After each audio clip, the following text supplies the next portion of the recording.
Okay, in middle of the dinim of Netilas Yadayim, the last thing we were speaking yesterday is your hands are not allowed to have what's called a chatzitza. You're not allowed to have a separation of something external on your fingers that would be a chatzitza, separation between the water coming on your hands and the actual hand. So therefore, we said your hands, your nails, under the nails have to be clean. You can't have any if you have ink stains or this. Now, if somebody profession, like we said, is a writer, so they always have ink on their hand. Or there's somebody who's an artist and they always have paint on their hands. Or like we said, a sefer who has blood, a sheikhet has blood. So then these things are not a chatzitza. But the Evid, chatchili, you should try to take them off.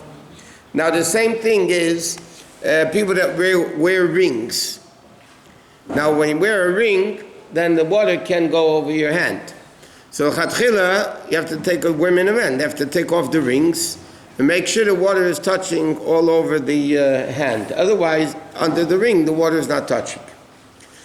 Now, with the Eved, you can't say if women always wear a ring, and so but chatchila, it needs to be removed. In fact, there's a very interesting story. If you ever notice women, when they wash in the Netilas Yadayim, so you take off the rings. So what do they do with them?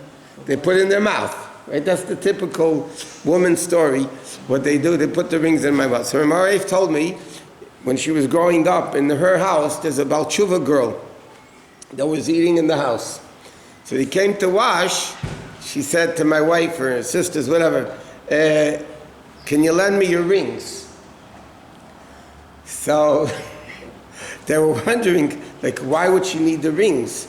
So they gave it, anyway, she put it in, she said, I have to put it in my mouth. She thought part of the washing process is to put the rings in your mouth. So they explained to her that no, that's not it. It's just, if you wear rings, you have to take them off, but you don't have to, there was similar also, when the Rebbe used to go back to his room after Mincha or Ma'ariv, so the Rebbe used to have the key to his office in his back pocket. So at the last Kaddish, the Rebbe would put his hand into his pocket, into the back pocket, and take out the key. But he held it in his hand. So as a guy, that every time he finished davening, he would put his hand in his back pocket. And he said to him, why did you put your hand in your back pocket? He said, because the Rebbe did like that. So he told him, fool, the Rebbe did it because that's where he had his key to get back into his office. But there's no Indian of putting your hand in your back pocket after Ma'ariv. Okay, so then so you have to be careful. If somebody is particular about it, for instance, that's why women will wash in the Netilas Yadayim even though they're wearing nail polish. Why isn't nail polish a chatzitza? Because they want it there. And therefore, it's not an issue. If it's very chipped and doesn't look good, it might be a shadow. What? If you have some Sharpie on your hand or ink, you have to bleach your fingers in order to... It's better to, well, it depends. If sometimes, one second, sometimes there's substantial ink, sometimes, one second, sometimes it's a discoloration. A Sharpie or pens is usually not a discoloration. Years ago, when people were heavy smokers, their fingers were yellow. I remember the yellow or orange because the nicotine, whatever, the tobacco got, but it was not something you could wash off even with bleach. It was discoloration.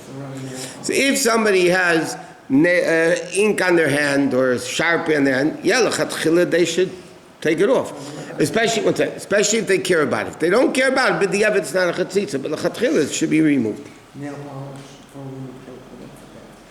The chatchila, they have to take it off. It depends. I'm not going into mikveh now. But really, in Shulchan Aruch it says, whatever is a chatzitza for mikveh is a chatzitza for davening. For Netilas Yadayim. It's the same thing. In fact, in Kitzur, he says, look in Hilchos Nida about chatzitza, whatever is a chatzitza, a separation for mikveh, is separation for davening. So the person has a mark on their hand, they can't wash your bread? They could if they don't take it off. They don't care about it, but the evidence, it's okay. The big problem is, what happens if you have a bandage on your hand? So even if you have, let's say, a Band-Aid on your hand, yeah? So in Shulchan Aruch, the Alter Rebbe says, what you need to do is make sure you pour a whole revius on the hand at one time, and then the Band-Aid won't be a Chatzitza. But in Siddur, the Alter Rebbe is more machmer, and it comes out, according to the Alter Rebbe, that if you have a Band-Aid on your finger, unless if it's something, if you take it off, then it's like gushing blood. If you have a Band-Aid on your finger, you should take it off and wash and then put it back on. So that's that. Okay. You could put a Band-Aid back on the Shabbos if you do it correctly. You don't wrap it over itself. Or what many times people do, they take a Band-Aid, okay, and it just comes off loosely. And then you just put it back on, so you're not gluing anything back again. Could you explain a little bit better, like you mentioned, that if you pour a whole revius, then it's not...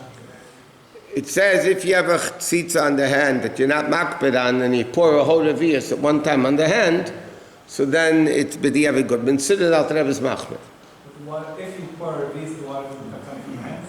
No, because it's a revius, so it's doing the whole thing is good. But Alter Rebbe considers machmir that it should be not like that. When we wash for bread, are we supposed to pour a whole revius at once? Well, chatchila, that's the way to do it. Okay, next. If somebody in the middle of the meal, what? Open a Band-Aid, no problem, themselves? Opening a Band-Aid is not a problem. I don't need the Band-Aid in the wrapper of the Band-Aid. If you don't rip letters, you can just undo it. If you don't rip letters, you can take it out. There's nothing to do with a Band-Aid. It's a question of opening Is it glued or it's not glued? it's usually stuck together. It's not glued. But you can cut it without letters, whatever. Okay, next is like this. What happens if somebody's eating a meal, they wash for bread, and in the middle they have to use the facility. They have to go to the bathroom. So the din is, when you finish the bathroom, if you're going back to eat and you're going to be eating more bread, you have to wash again, properly, but without a bracha. So somebody in the middle of a meal, now if they're not going to be eating any more bread, let's say they're already by dessert, let's say, they're not planning to eat any more bread, then obviously you don't have to wash your hands again because you're not eating bread. But if somebody in the middle of a meal goes to the bathroom, they come out, they have to wash their hands properly 3 times on each hand without a bracha. The same din, for instance, if somebody touches in the middle of eating part of your body which is normally covered, or like you touch your shoes. So what happens, let's say you're in the middle of a meal and your shoelace is untied and you go tie your shoelaces in the middle of the meal. And you're eating bread, I'm saying, then you have to go wash again without a bracha. What happens if somebody has an itch in the ear and they stick their finger inside the ear canal? You have to wash your hands again. Pardon the expression, if you pick your nose, you have to wash again. If you scratch your head, that you're actually touching your scalp, not you just touch the hair, but you actually scratch it, so then you're touching the scalp. The scalp is normally covered. So then again, you would only, in all these cases, you'd have to rewash for bread, even in the middle of, what? The shoes, just a stroke, it's not too much akmara. I think Touching the shoelaces on shoes, you have to wash again. it's only when you touch the beneath of the shoe, not the... Even the shoelace, first of all, I want to see a person touching the shoelace without touching the shoe. No, it's Huh? No.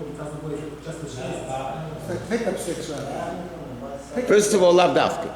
Okay, shoelace is a part of the shoe. That's number one. Secondly, how in the world can you tie your shoe without touching the shoe? I would like to see it, unless you're Houdini. Okay.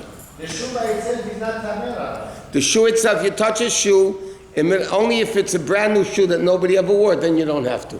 But a shoe that somebody wore, you touch it in the middle of davening, you have to go wash your hands before you continue davening. If you're in the middle of a meal, you have to wash again from the Natilas Yadayim before you eat more bread. That's the halacha. What? Okay. So then, you have like this.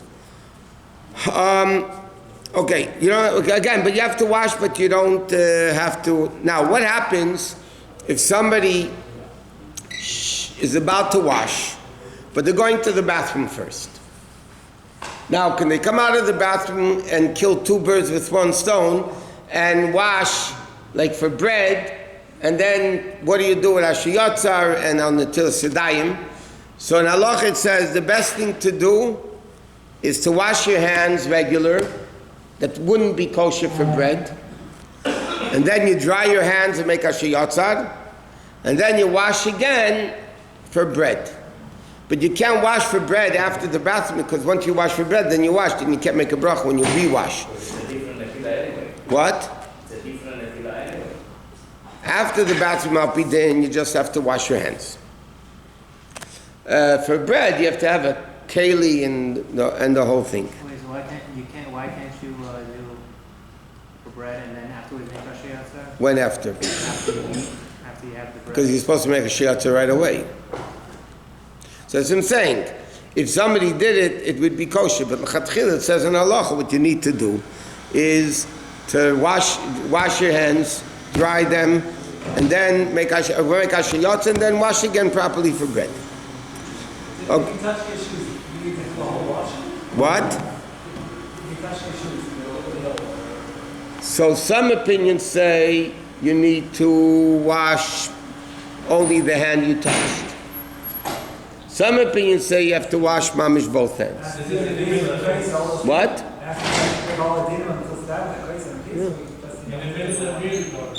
Yeah. So by this definition, shoe is a tamei? Is it tamei? It's not a question of tummy. Your body's not tummy either. Rabbi, if you ask to wash when you touch the shoe, Who said it's because of tummy? by the definition, the shoe is tamei. It's not if a kohen touches a shoe, it doesn't become tummy. It's an impurity.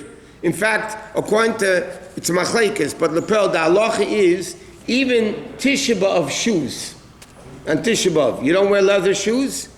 Even those shoes that are not leather, which al pi din don't have a din of shoes, you still have to wash your hands. That's what it says in Hilchos Tisha B'Av. Why? It's not a question of tummy. It's a question you don't daven with you touch either parts of the body which are normally covered, or things like that. It's not a question of tummy. Nobody becomes tummy when you put your finger into the ear canal or you pick your nose. You don't become tummy. But it's a level of impurity, of lack of cleanliness that you need to wash again for bread. It says in Shulchan Aruch clearly, if you touch your shoe. Even if you don't touch any wax in the ear, if your nose is dry. If you put your finger past into the ear canal, you know where the ear canal is? It doesn't matter, it doesn't say if there's wax there or not. Inside the ear canal is chelek of the part of the body that's hidden. It's covered. And that's what it says, whatchamacallit. It's inside the nose, inside the mouth not, because it's not called Mekemis HaMechusim because the mouth is made to be open. the arm. Over the elbow, you'd have to touch your hand. From the elbow. So when you put on tefillin in the morning, So there's a whole discussion, by the way, in contemporary poskim, and why l'chayra when you put tefillin on in the morning, and you're putting on the tefillin, and you're touching that part, l'chayra, why don't you have to wash your hands after you put on tefillin? And there are people that do taka. And a lot of poskim, they talk about this in poskim. And the poskim say, because it's a chelik of a mitzvah, so the mitzvah itself is not something that it's part of the mitzvah. And a lot of people try to be careful not taka to touch the skin when they're putting on tefillin. Boys, we ask that the machine shouldn't be going during learning or davening, please. Why? Okay. Now, next din is, it's late already, but next din is that davar shetibuli b'mashke, something that you dip into liquid, one of the 7 mashkois, you need to wash for bread without a bracha before you do it. As everybody knows that before, by the Seder, when you dip karpas into the salt water, we wash your hands without a bracha. Why do we wash your hands? It's a big machlekes in poskim. Do you make a bracha? Do you not make a bracha? The Vilna Gaon used to make a bracha. The halacha, most people say, and that's the way we poskin, that you don't make a bracha on davar shetibuli b'mashke. But something that you dip into, it doesn't matter what. Not only that, if you take an apple and you wash the apple, if you want to eat it without washing, you have to dry it first. Once you dry it, then it's not a problem. If you're taking a bunch of grapes and you're washing the grapes or the cherries or whatever it is, and then you want to make a bracha by it's according to many opinions, you have to wash on it without a bracha. So therefore, the people are not careful in it during the year, and there's a big argument is the fact that we do it by karpa shows the whole year we're not makpid, whatever. So there's the various different opinions in halacha. But the bottom line is, technically, if somebody is they're taking coffee, a cup of coffee, and they take these tea biscuits, many people do that. They take the biscuits and dip it into the coffee. Yeah, that. And they dip it into the coffee, yeah? So then, al pi din, in technical halacha, people are not machminim, but people are too makel in it, so to speak. But according to halacha, you have to wash your hands for bread without a bracha. Even if the part you're holding, What? even if the part that you're holding is not wet. Yeah, but you're eating the part that's wet. How would you wash? One. No, like bread. Like bread. Like, not alternating. 3 in a row without a bracha. If you just benched for bread, and now you want to eat some wet grapes, you have to wash again. No, if you were careful that your hands didn't touch anything, no parts of your body, and nothing, but in halacha it says, because the maskani is saying, so during the meal, you have to be careful, if not, you have to wash them. Once you bench, it's a question, were you careful? If you know for sure you were careful that you didn't touch any shoes or parts of the body or things like that, then you don't have to wash again. But otherwise, you would have to wash again.